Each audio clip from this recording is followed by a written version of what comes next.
الأهلي يرفض سيناريو الصفقات المشبوهة بقرار جريء، فماذا حدث؟ في ظل حالة من الترقب داخل النادي الأهلي، قررت الإدارة اتخاذ خطوة غير متوقعة قد تغير من أولويات الفريق خلال الفترة المقبلة، في وقت يترقب فيه الجميع مصير الصفقات الصيفية وأداء الفريق محليا وقاريا. كشف مصدر داخل النادي الأهلي أن الإدارة قررت عدم فتح ملفات الصفقات الصيفية للفريق الأول لكرة القدم في الوقت الحالي، والاكتفاء بالصبر حتى منتصف شهر أبريل المقبل للبدء في ترتيب الصفقات المميزة بعناية.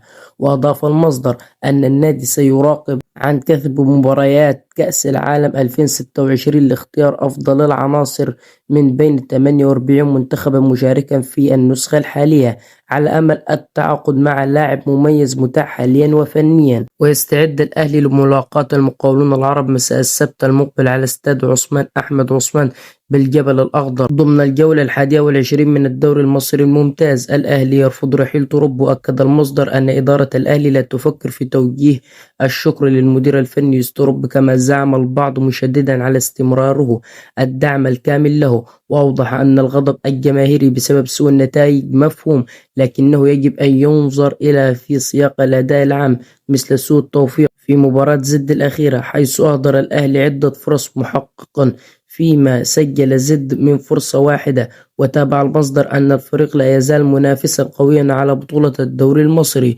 والفارق مع المتصدر قابل للتعويض من خلال التركيز والاجتهاد وتصحيح الأخطاء. وشدد المصدر على أن الأهلي تأهل لربع نهائي دوري أبطال إفريقيا متصدرا مجموعته، وسيواجه الترجي التونسي الشهر الجاري.